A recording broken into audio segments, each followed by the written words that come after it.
Never blew anyone. Just a bunch of selfish assholes that are fucking getting blown and not blown back, you know? It's like, that's what people do. We all fucking suck dicks, and I haven't done it. And I don't have like a big reason not to either. I don't have a policy against sucking a dick. It's not something I'm against doing. I just have never seen a dick I wanted to suck. That's really what it comes down to. I've never seen a penis that inspired me to suck it. Every dick I've ever seen has bummed me out. I hate them. I hate them. They ruin my day when I see them, but that's just so far. I mean, how the fuck do I know? There might be this guy right here might have a beautiful dick. This guy, if I saw his dick, I might go, oh, fuck, that shit's going in my mouth right now. And I just fucking, and I'd have to blow him. Fucking hold him down and blow him. That's the kind of, I would like rape blow people. That's what I would like, hold a guy down and blow him to spite him. That's the kind of shit I would do. Just to, I'm just saying I'm not prejudiced. I haven't seen that many. There's billions, literally billions of dicks in the world, and I've seen like 40 at the most. So how the fuck would I know? What, is that too many? Yeah, that's too many, right? 40, Jesus Christ. I'm only 39. That's a dick a year plus another one. Why am I saying 40? That's a lot. That's like 2 bags of dicks right there, at least 40 dicks. All right. I never understood people.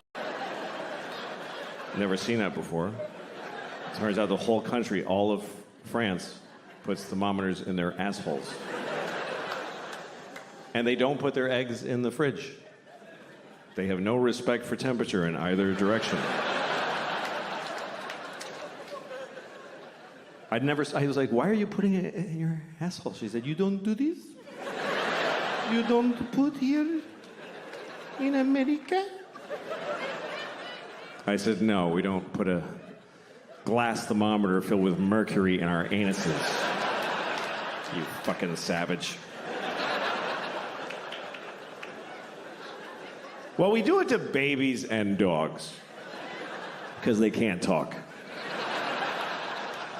Every American baby's first words is, get that fucking thing out of my asshole. You ever take your dog's temperature? You have to hold your dog's ass still, and then you slip it in there, and your dog looks at you like, why would you do that? Why would you do that to me? And you're like, I could never explain it to you. But I need to hold it here for 60 seconds.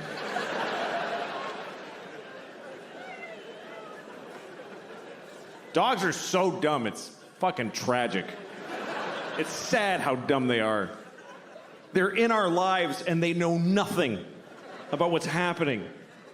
You ever been having like a dramatic moment in your family, like you're in the living room telling the kids that grandma died and everybody's crying and the dog's sitting there like...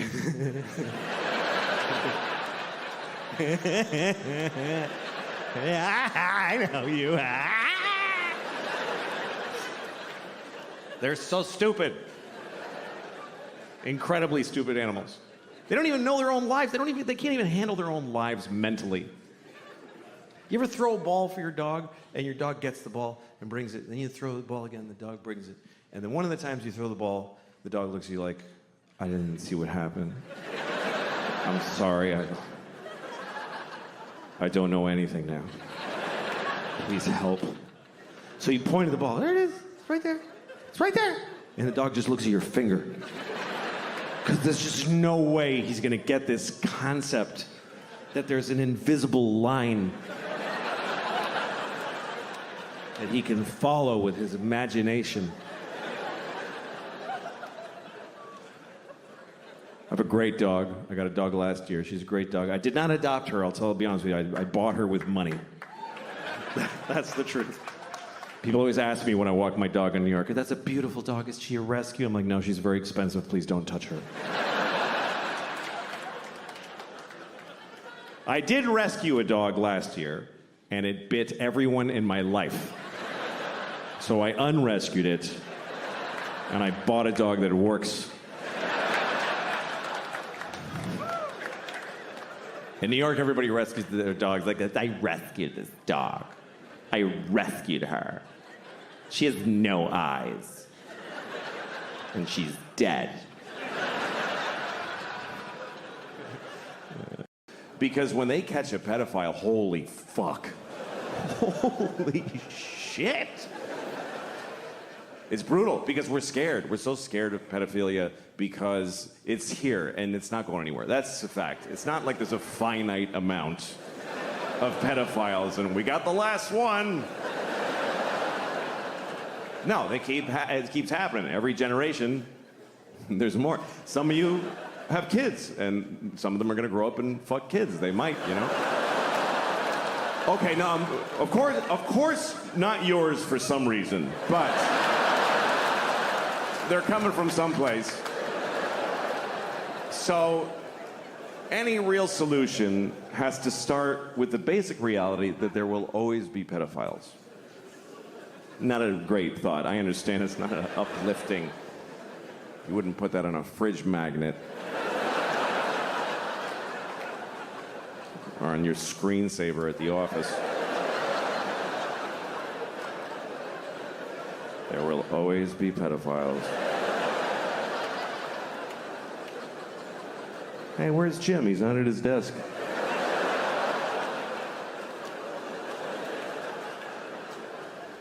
We do. We have to start with that reality because our solutions that we have so far don't really work. Here's our current solution to pedophilia. We wait till somebody fucks about 10,000 kids, and then we go, all right, you better cut that out. That's pretty much it. There's no measures for preventing it. None. We have no policy to prevent we're not even just like a street sign. There's a street sign for everything. No hunting, no spitting, no skateboarding. I've never seen a don't fuck a child sign in the world. I've been all over the world. Not even just like a picture of a guy fucking a kid with a line through it. So that it transcends language barriers. I mean, try it. You won't get most of them with the sign. But even if one out of 50 of them is like, oh shit, I'm sorry, I didn't know it was an issue. That's money well spent.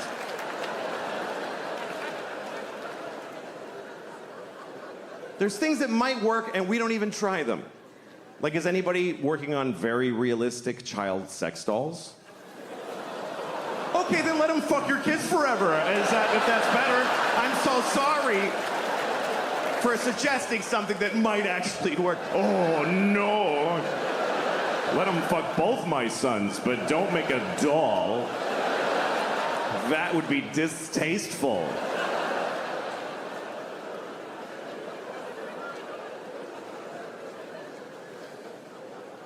The thing is that I'm still talking about it. This problem, we lose things because we won't really face it, you know, that are important to us, like the Boy Scouts.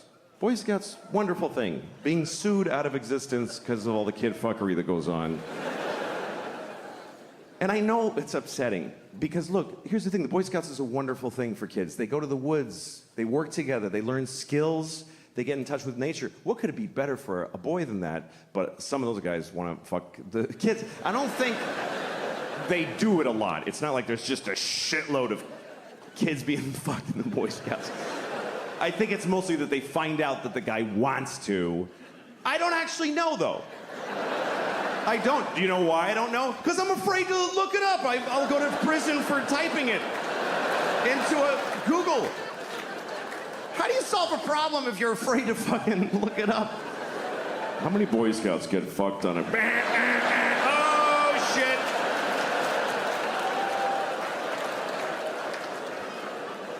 Every time I move, I gotta tell my neighbors that I looked that up.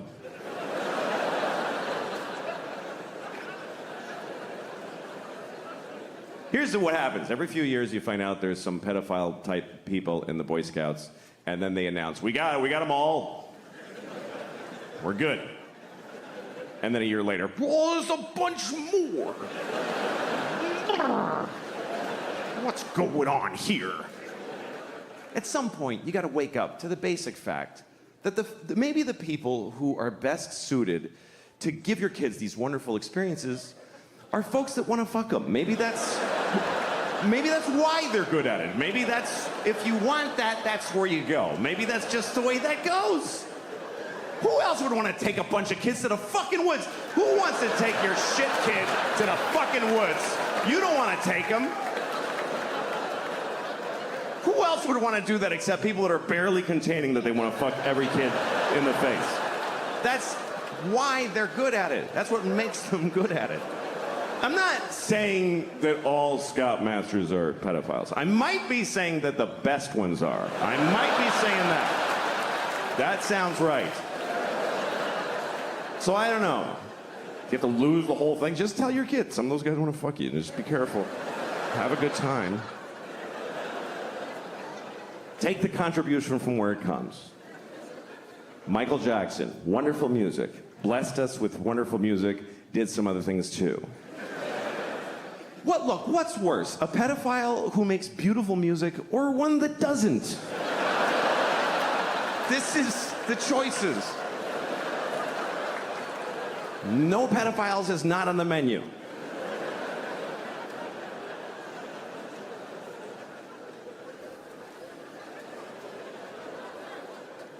World. And it's only for another year at the most, believe me. It's not gonna last. It's been about 8 months. I got a year left, and then I'm back to being just like you. But for now, yeah, it's pretty good. So, I'm in a first class seat, and first class is so crazily better. It's so much better. You get a bigger seat, they fly on a shitty airline. You think they get to go in a cool green plane with a red light and go, go, go! No, they just go to Delta, and they just wait in line to go to a war. And they always fly coach. I've never seen a soldier in first class in my life. It could be a full bird colonel. He's between two fat guys in coach. And they're always nice. I've never seen a soldier get on a plane like, hey, I'm in the army. Fuck you. I have a gun. They're always like, oh, yes, sir. Thank you very much, ma'am. It's like having an extra flight attendant. They help everybody put their shit up. They're awesome. And every time that I see a soldier on a plane, I always think, you know what? I should give him my seat. It would be the right thing to do. It would be easy to do, and it would mean a lot to him. I could go up to him, hey, son. I get to call him son. Hey, son, go ahead and take my seat. Because I'm in first class, why? For being a professional asshole. I'm in first class because I talk about babies with big dicks. That's what got me my seat.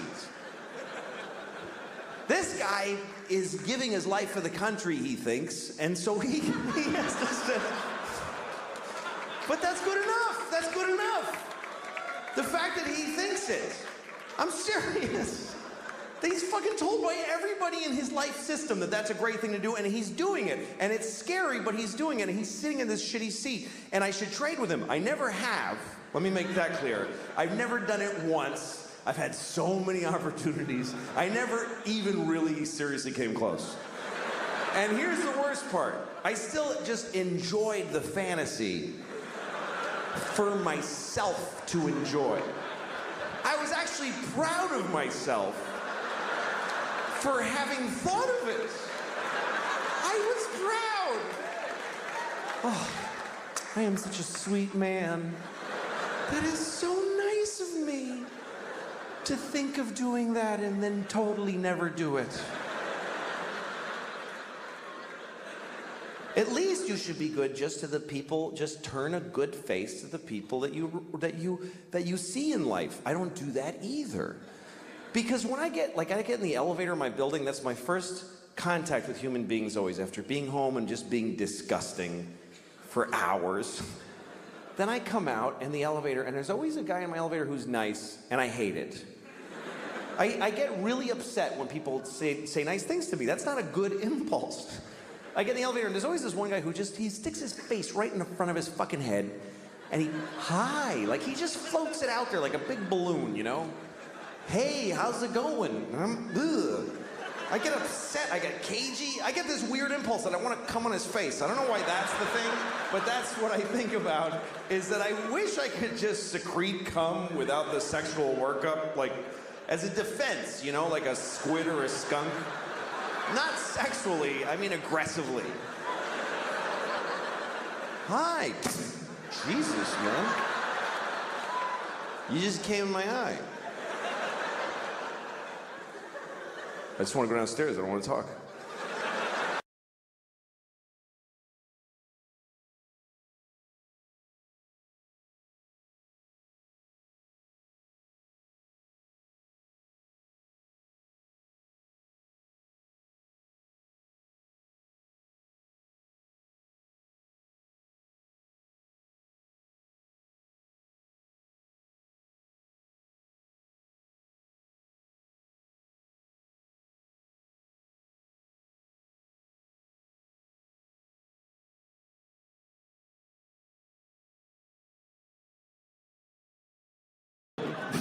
Cuba's like a little bit that came first. That's what I think of Florida.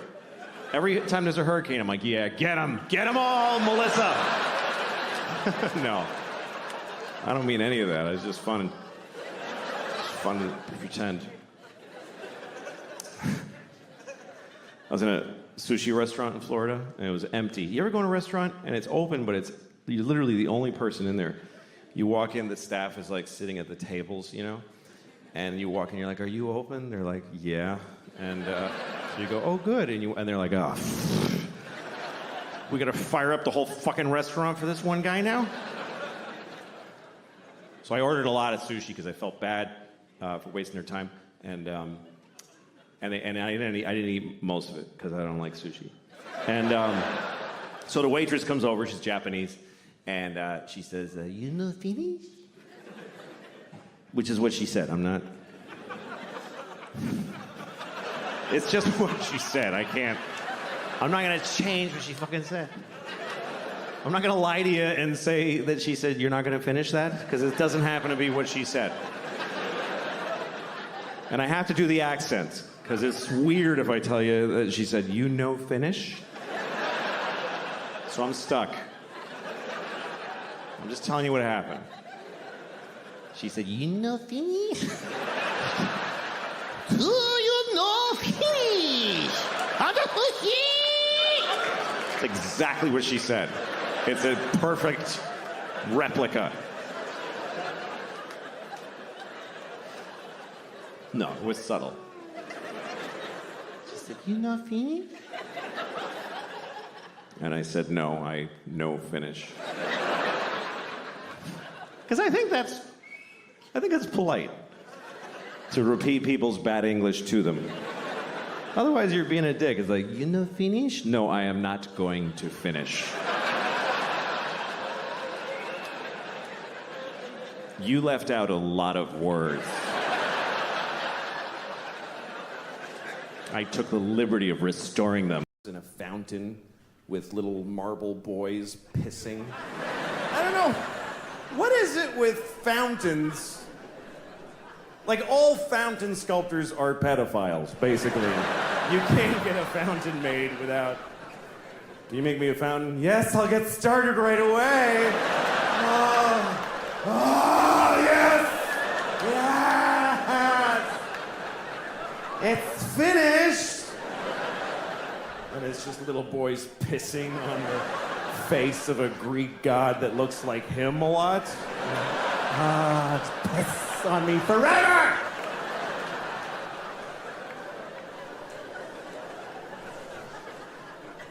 Anyway, there's one of those in the courtyard of my building.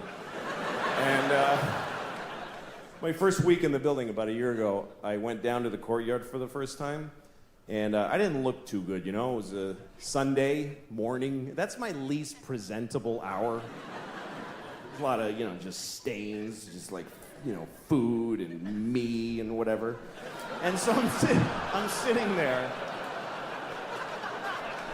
So, shut up. Oh. Anyway, but so there I was. I'm sitting on the stone bench of this courtyard and feeling a little out of place. You know, there's these fancy doormen and stuff. And then there's this guy looking at me. I notice he's looking at me from across the courtyard. And he's all spiffy looking. He's got brown shoes, and he's looking at me like, I could tell he was thinking I don't live in the building. He thinks I just wandered in off the street and sat in the courtyard. I could tell he's thinking of coming over and dealing with me on his own. And I'm sitting there thinking like, oh, please do that. Yes, please, come on. And I'm trying to look even more gross. And I'm like pulling up my shirt. And then I see him go, oh, no, that's not going to do at all. And he comes over to me. And I'm like, I'm so excited to have this thing. The confrontation where I'm not wrong at all. And he thinks I am. So he comes over, says, excuse me, do you live in this building? And I said, no. Because why not start there? I said, no. He goes, well, then what are you doing here? And I said, I just need your rest. I'm having a hard time.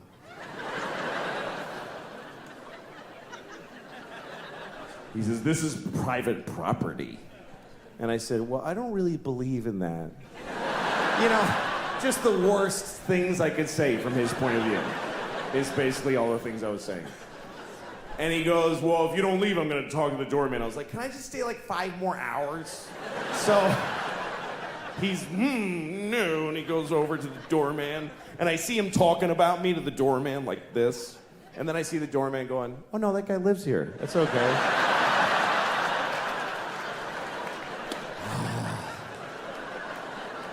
And the look on his face, it was just so, it was this beautiful cocktail of anger and confusion.